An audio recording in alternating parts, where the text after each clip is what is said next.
అసలు కిరణ్ రాయల్ అనేటువంటి వ్యక్తి ఎందుకు అంత నీచంగా మాట్లాడతారు అనేది నాకు అర్థం కావట్లేదు. మిస్టర్ కిరణ్ రాయల్, కొంచెం సంస్కారం అనేది నేర్చుకో.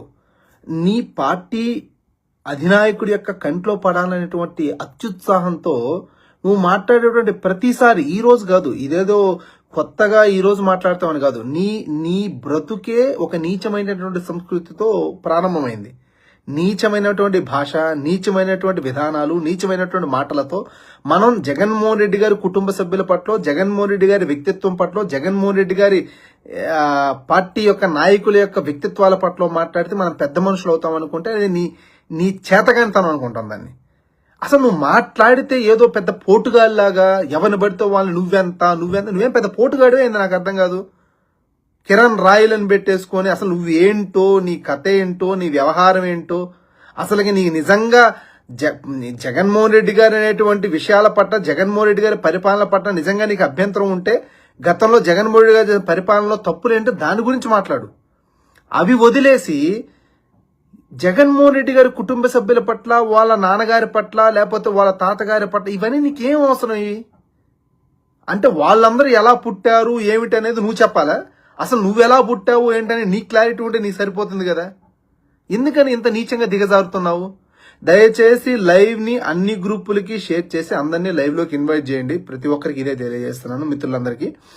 ఇది నా కొత్త పేజ్, ఇది దయచేసి ఎవరికి తెలియదు కాబట్టి దయచేసి లైవ్ ని అన్ని గ్రూపులకి షేర్ చేసి అందరినీ లైవ్ లోకి ఇన్వైట్ చేయండి. ఎందుకని చెప్తున్నానంటే ఈ కిరణ్ రాయల్ అనేటువంటి వాడికి ఈరోజు కొత్తగా మాట్లాడితే నేను మాట్లాడుండేవాడిని కాదు. ఎందుకు ఇప్పుడు మాలాగా మౌనంగా ఉందాం, అవసరం లేదు, సైలెంట్ గా ఉందాం అనుకున్న వ్యక్తులు కూడా తిరిగి మాట్లాడాలి అనేటువంటి పరిస్థితులు కల్పిస్తున్నారు ఇలాంటి పనికి మాలినటువంటి దిగజారుడు మాట్లాడేటువంటి వ్యక్తులు.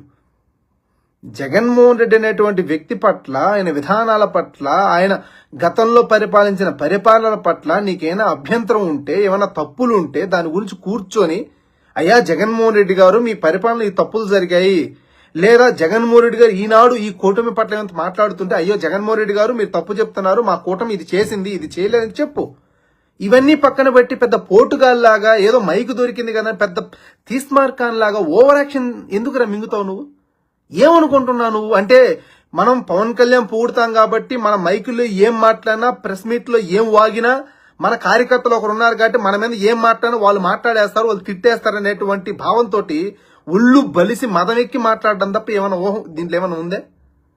నిజంగా కాస్త స్పృహతో మాట్లాడుతున్నావు నువ్వు మాట్లాడేటువంటి మాటకు ఒక అర్థం గాని, ఒక కనీసం ప్రజలు యాక్సెప్ట్ చేసేటువంటి భాష మాట్లాడుతున్నావు నువ్వు. అహంకారంతో మాట్లాడుతున్నావు, ఒళ్ళు మదమెక్కి మాట్లాడుతున్నావు. నిజంగా అధికారం అనేటువంటిది మా చేతిలో ఉంది కాబట్టి ఎలాగైనా మాట్లాడతాం, ఏదైనా మాట్లాడతాం. అవసరం జగన్మోహన్ రెడ్డి గారి గురించి మాట్లాడతాం, వాళ్ళ భార్యల గురించి మాట్లాడతాం, వాళ్ళ కుటుంబ సభ్యుల గురించి మాట్లాడతాం, అసలు చనిపోయిన వాళ్ళ గురించి మాట్లాడతాం, ఏదైనా మాట్లాడతాం. మా ఇష్టం, మా బతుకే ఇంత అన్నట్టుగా మాట్లాడుతున్నావు.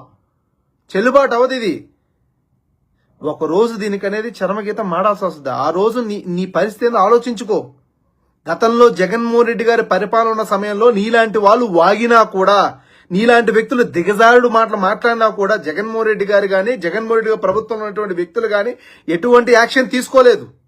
కానీ ఈ రోజు నువ్వు మాట్లాడుతున్న ప్రతి మాటకి రేపు పొద్దున రియాక్షన్ అనేది ఖచ్చితంగా ఉంటది.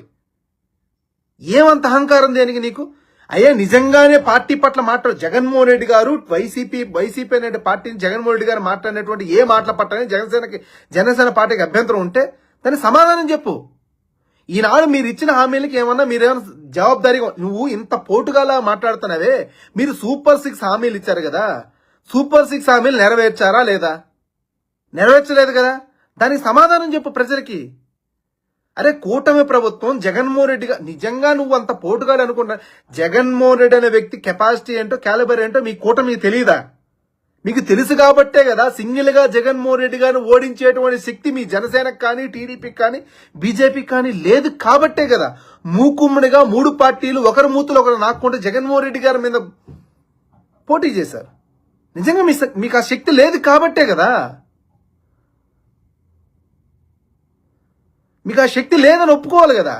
జగన్మోహన్ రెడ్డి అనేటువంటి వ్యక్తి ఈనాటికి కూడా సింగిల్ గా తను పరిపాలించినటువంటి పరిపాలనలో తనకి ఏం మార్కులు ఉంటాయి? ఇప్పుడు నేను గతంలో ఒక 5 ఏళ్ళు పరిపాలించాను.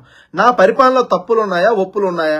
నా పరిపాలన చూసి ఓటైంది అన్నారు. తన ఓటమిని ఒప్పుకున్నాడు. ఈనాడు మీరు 3 పార్టీలుగా కలిసి మేము సూపర్ 6 హామీలు ఇచ్చాము, జగన్మోహన్ రెడ్డి గారు 10,000 ఇస్తే మేము 20,000 ఇస్తాం, జగన్మోహన్ 30,000 ఇస్తే మేము 50,000 ఇస్తామని చెప్పి జగన్మోహన్ రెడ్డి గారి కంటే 10 ఎక్కువ చెప్పుకుంటూ అలివిగాని హామీలు ఇచ్చి జనాల చెవుల్లో పూలు పెట్టేశారు. ఏమీ నెరవేర్చకుండా, ఏమీ చేయకుండా, అడిగిన వాళ్ళ మీద నోరేసుకొని పడిపోవడం, మిమ్మల్ని ప్రశ్నించిన వాళ్ళ మీద కేసులు పెట్టేయడం, మిమ్మల్ని ఎదిరించిన వాళ్ళ మీద కేసులు పెట్టి లోపల పెట్టి వేధించడం, ఇవి తప్ప నిజంగా ప్రజాస్వామ్యంలో మీరు చేసేటువంటి తప్పుల పట్ల ప్రశ్నించిన ఏ ఒక్కడికైనా మీరు సమాధానం చెప్తున్నారా?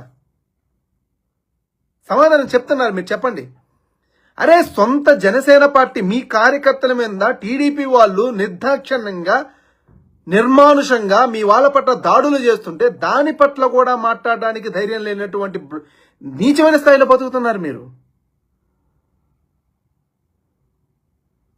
కాబట్టి కిరణ్ రాయల్ లాంటి వ్యక్తులు కొంతమంది, నేను చెప్తాను, ఎందుకంటే నీ పర్సనల్ లైఫ్లోకి వెళ్ళడం లేదు, నీ వ్యక్తిగత జీవితంలో నువ్వు ఏదేదో మాట్లాడడానికి నాకేం ఇష్టం లేదా, ఎన్ని అవసరం లేదు నాకు. కాబట్టి నేను డైరెక్ట్ గా పాలిటిక్స్ పరంగా చెప్తున్నాను. నువ్వు జగన్మోహన్ రెడ్డి గారి మీద ఏడిచేటప్పుడు ముందు నీ గురించి నువ్వు ఏడు.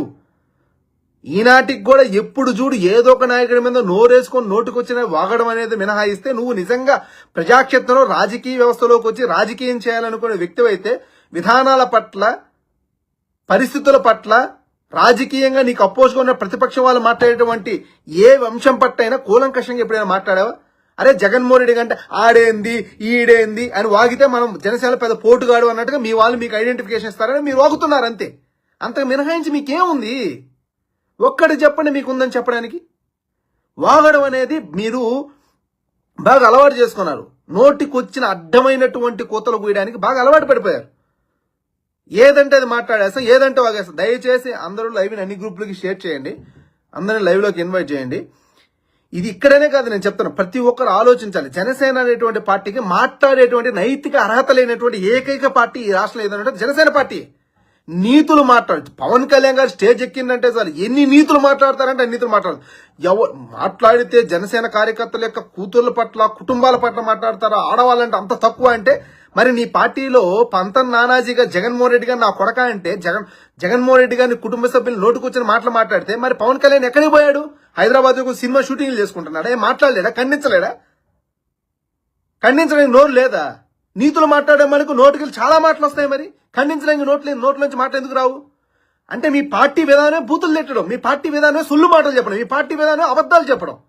మీ పార్టీ విధానం ఏంటంటే పొద్దున్న లేసి నీతి మాటలు మాట్లాడి నీతులతో మాటలు కట్టి సొల్లు మాటలు చెప్పడం మినహాయించి మాటకి చెప్పేదానికి చేసేదానికి చెప్పేదానికి ఎటువంటి పొత్తలు లేకుండా పొద్దున్న లేసి సాయంత్రం వరకు సొల్లు కబుర్లు చెప్పుకునేటువంటి ఏకైక పార్టీ ఆంధ్రప్రదేశ్ రాష్ట్రంలో ఏదైనా ఉంటే జనసేన పార్టీ. కాకుండా ఇంకేరే పార్టీ ఏమని చెప్పండి?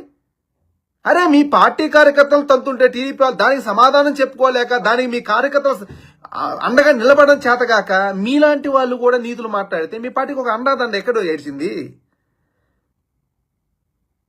కాబట్టి ముందు మీదేనా మీరు గడుక్కోండి, దాని తర్వాత జగన్మోహన్ రెడ్డి గారి గురించి ఇంకోరి గురించి మాట్లాడొచ్చు. మీ పార్టీకంటూ ఒక స్టాండ్ లేదు, మీ పార్టీకంటూ ఒక విధానం లేదు, మీ పార్టీకంటూ ఒక క్రమశిక్షణ లేదు.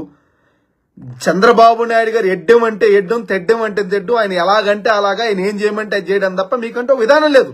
అరే జనసేన పార్టీలో ఇలా కిరణ్ రాయల్ లాంటి వాళ్ళు ఆనాడు చంద్రబాబు నాయుడు గారిని ఆనాడు చంద్రబాబు నాయుడు గారిని మన పవన్ కళ్యాణ్ గారు తిట్టారు, పొగిడారు. ఇలా ఏదంటే అదంటూ, ఏం చేయమంటే అది చేస్తూ పవన్ కళ్యాణ్ గారు ఏం చెప్తే దానికి తల ఊపేటువంటి ఇలాంటి పనికిమాల వ్యక్తులు ఉన్నంత కత్రం మనం ఏం చేయలేం.